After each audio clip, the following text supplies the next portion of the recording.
So I was meant to be reviewing the Peugeot 508 today, but instead I got given this Chinese brand BYD fully electric Atto 3 small SUV. So in this review, what we're going to do is have a look at the exterior of the car, and then we're going to look at the interior of the car, and finally what we're going to do is going to tell you what the car's like on the road. If you haven't already done so, please subscribe to this channel by pressing the subscribe button below. So having a look at this BYD from the exterior here, it's looking very futuristic, though I'm not sure that I really love the looks of it. I still think it looks fairly plain, doesn't really stand out from many of the other small SUVs on the road. What does make this one stand out is the color. It's in what they call surf blue. So the BYDs, you don't have a big color variation. You've got about 5 different color palettes to choose from. I don't mind this color. As I said, it does definitely stand out. It's got no grill or anything on the front here because it's an electric car. It doesn't need to breathe at all because it's got no engine in it. You've got this plastic chrome running on the front there with a BYD badge, and then you've got these LED headlights there at the front, no fog lights or anything like that. As we take you around the side there, you can see where the charging point is to charge this car, and you can see it's got some very futuristic wheels on it as well. They're 18-inch wheels, and the tires on those are 215 and they're 55 profile tires. As we take you further around the car, you can see it's got some chrome roof rails, some lines run along the side to give it a bit more of a edgy design to it. And what I have noticed here is also this chrome 3/4 panel there looks very similar to something else I reviewed recently. The Kia Sportage has got a very similar thing there. If you want to see that review, that should be popping up right now. And then we take a look at the rear, and you've got these LED rear lights at the back that run right along the rear there, and make it again look more futuristic. Then you've got the Build Your Dreams badging and that Atto 3 badging. What I did notice as well is this LED light underneath there. I'm not really sure what it's for, whether it's another brake light or some sort of fog light, but you might be able to tell me in the comments below. Checking out the interior of this BYD, it definitely does look a bit unique inside here. As we hop in, you'll understand what I am talking about here. So the first thing that stands out is that big infotainment system there. That's 12.8 inches in size, and there's a fair few different options in there. So it's touchscreen, and you can see it's got that sort of layout as if it's like a phone layout with the different apps there that you can press. And then there's a few sliding, so you can go into, there's a few shortcuts that you can see there. You can access your air conditioner and things like that in here as well. What I did find in here, which was quite interesting, was it's got a driver recorder option, so you can actually record your driving, which I actually haven't had a car. I noticed I've had a car which has got this standard in there, so that's a new option that there. If I take you around and you can have a look at some of the other bits and pieces here. So you've got this big air conditioning duct there, which is an interesting design element, but I'm not sure if it actually fits there, and I'll come back to why I don't like the location of that air conditioning duct. You've got some wireless charging down there, and then you've got your gear stick here. For me, it's a bit cluttered here with a lot of buttons, and you can kind of get a bit confused where everything is. For example, hopping in here, it took me a bit of time to figure out where that electric handbrake is. It was here. It's not too much of an issue. It would just disengage itself anyway without needing to know where it is. You've also got the big P there, which means that's how to put you in the park. And then if you want to change gears or anything like that, you can put yourself in the drive or reverse there, or neutral. Then you've got some buttons here. This one here, it either puts you in standard or high mode, and I'm not sure what that actually does. I've tried it and it doesn't really feel like the car drives any different in either of those modes there. And then you've also got your different drive modes there, which I'll take you through shortly there. And then you've got your safety feature buttons there, and then you can also control the air conditioning via these buttons there. Then you've got a volume control there. You'll also notice your start stop button to start the car is there. You've got 2 cup holders here, and then you've got some more storage space in the center console in the middle here. Back to these air conditioning ducts. When I hopped in this, I was like, okay, so where do I plug my phone to charge in here? Where's the USB sockets in this car? I looked in the center glove box. As you could see, there's nothing in there.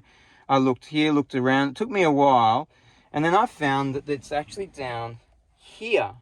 So it's hidden there. Now you can see where that mini USB socket is. I've got a cable plugged in there. It's extremely hard as a driver to plug a cable in there. especially if you're at the traffic lights or just in the middle of driving. It makes it even more difficult. You'd kind of just about dislocate your arm to get in there. So I don't think there was much thought in being user-friendly when they designed that. So in the next version, I would put those USB sockets somewhere a bit different. If we have a look further around the cabin, you can see these seats there. Leather seats, so it's synthetic leather, and you can actually really feel, when you feel the seat, it does feel a bit cheap there. It's not like the nice Napa Italian leather that you get in the European cars. Interesting choice of colors here. This is a standard color. BYD call this Eclipse Blue and Hazy Gray. See, they've got some red stitching along there as well, and they're sort of racy, they pull you in quite tight, and they're racy looking seats there. Another interesting design element is the handles that get out of the car. I had a passenger in this car just before, and they couldn't figure out how to get out of the car. So obviously just opens up, and then you can just open the door here. But I say obviously, it's obviously not that obvious.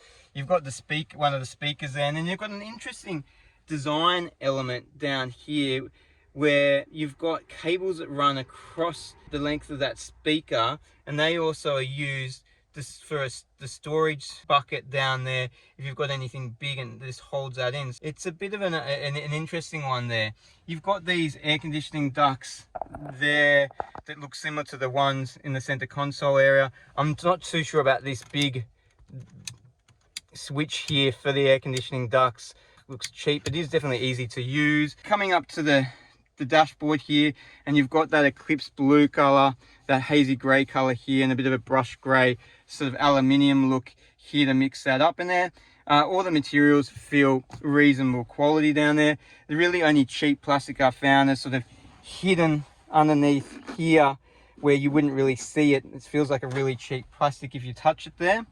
And then if I take you back to the steering wheel here, it's probably on the medium to small size there. You've got a lot of buttons here, on maybe a bit too cluttered for my liking. All the adaptive cruise control buttons are here, and then you've got your telephone and volume buttons that you can use here. Then you've got the driver display here, and I find it's a bit too small. You can see it's very small there.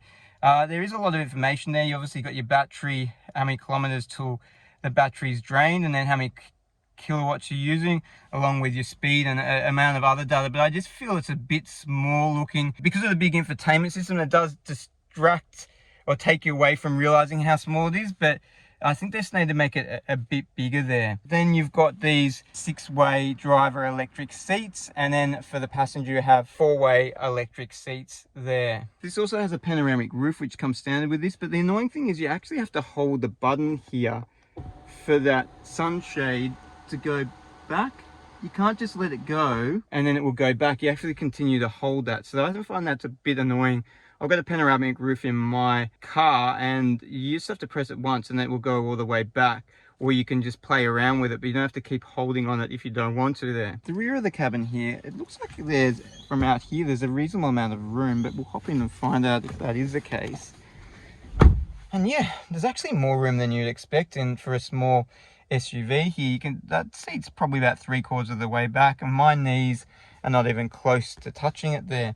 If we have a look at the drivetrain, there is no drivetrain here that comes up at all, which is great. So that middle seat is really usable. You've got 2 air conditioning ducts in there, again with that unique design there. And then you've got some charging ports there with your regular USB and your mini USB sockets down there, and then some small storage area there. If we take a look, you've got interior lighting there, nice LED lights, and then you've got again this very interesting design elements in terms of the handles, and even this handle here is a bit of an interesting design element. You got a bit of that touch of that Eclipse Blue on the side there, and again that unique design around the speaker there. Have a look in the middle seat here. It's really usable, and you've still got a good amount of headroom in the middle seat.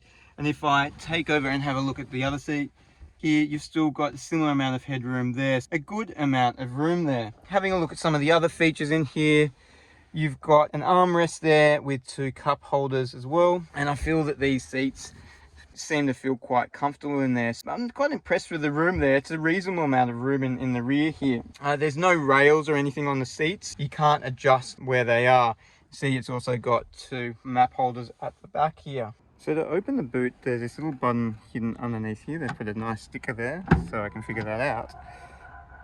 And then you can get in and see there's the massivest boot here. It's a 440 litre boot space here. And they've probably sacrificed a bit of space in the boot here to give you more leg room in the rear here. A few little storage pockets down there and the other side. Can't see any 12-volt charging sockets. And there is a cargo cover here, which is actually underneath here. So I'll show you where that is. That's the cargo cover, which you can place up there. And if you want to get to all the cables, you'll have to remove that, and I'll show you where the cables are. A bit tricky while trying to film though. Alright, so let's get underneath there and show you. Now this doesn't open up very fast for some reason. I'm sure if I pull it out a bit, yeah, it will let me open up. So you can see the different cables there for charging the car, and there's no spare tyre there. You've just got a puncture kit right there. And these seats will fold down 40/20 as well if you want to get more room in the rear there. So that's a boot. This does have an automatic close there, so you just press that. It makes a noise, like a beeping noise. It comes down, I don't know, reasonably quickly there. Alright, well let's hop in the car and find out what this car's like on the road. So in the Atto 3, what is it like on the road? Well, before I even got a chance to get going, I found it took me a bit of time to find where everything was. And I mentioned that when we had a look at the interior of the car. So the start stop button and the handbrake button, so that they're right in front of you, but they're sort of buried amongst all these other buttons there. But once you have this car and you own it for a while, you obviously, that won't be a problem. You'll get used to where everything is. I wasn't able to also connect to the Apple CarPlay. I plugged my phone in and it didn't recognize it. Tried another cable, didn't recognize it. Haven't tried it wirelessly yet, but still haven't been able to connect to that. So might need to play around with some settings to get that, or it might just be my phone, because another car I recently reviewed, it took me a while to actually connect to its Apple CarPlay as well. Once driving the car, the first thing you notice as it's an electric car is how quiet it is inside the car. You can't hear anything. You don't even know if the car's on or not. You just have to put it in drive, take your foot off the brake. Okay, the car's on.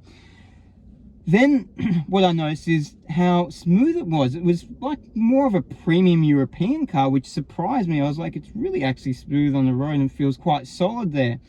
Once driving on the highway at 100 kilometers, you do start to feel there could be some better sound letting in there. I could hear a lot of wind noise, but obviously being an electric car, that probably is accentuated because you don't have any engine noise or anything like that. And there was a bit of tire noise I heard. In terms of technology in this car, you get a lot of technology here as standard, which is great. So pretty much anything you can think of, you get with this. So to name a few things, you get your side alerts there, you get your lane assist, you get your midgetation, front and rear side midgetation alerts there, you get your adaptive cruise control, your adaptive headlights, your 360-degree camera. So pretty much anything you can think of, you get as standard in this car. The electric range in this car is 400 kilometers, so it could be a bit better. You can get an extended version of this, which is 470 kilometers, but still there's a lot of other electric vehicles out there which will give you a better range. This isn't the most powerful electric car, so it's only 150 kilowatts and it's got 310 newton meters of torque, and it will do 0 to 100 in about 7.3 seconds. Though driving around and being an electric car, that initial acceleration does make it feel still reasonably quick, and I have felt it's more than enough for your standard driving around in the city and from A to B. I don't think you have any problems at all with it feeling underpowered. It's got just the 1-speed gearbox as its electric car. The stereo system, I wasn't so impressed in this. It's got an 8-speaker stereo system. I think it's a Daisio, it's a Chinese brand, or Dainio. I've said it wrong, whatever it is. But it just feels like you pump it up to the highest volume. It feels like it's only giving you about 40% of what its capacity is. The quality is good, but it also feels like maybe it's missing a bit more bass. So maybe adding a subwoofer to it would obviously help that system, I think. The other thing I didn't quite like in this car is the handling. So going around turns, I had to make a lot of adjustments in the steering because it didn't give you much feedback there. And I felt the tires sort of weren't gripping the road as good as they could. So maybe put some better tires on this and it might grip the road a bit better there. But in general, look, I think it's quite a good car for what it is. At $50,000, you get quite a lot of technology and a lot of car for that. So I think you should definitely have a look at it, take it for a drive. So, and not dismiss this brand, because, you know, the Chinese brands, they're coming up with some good cars, and I think they're only going to get better as they get more experience at building these cars. So you're definitely something to have a look at if you're in the market for a small electric SUV. Anyway, thanks for watching this review. If you like the review, please give it a like, and if you haven't already done so, please subscribe to this channel.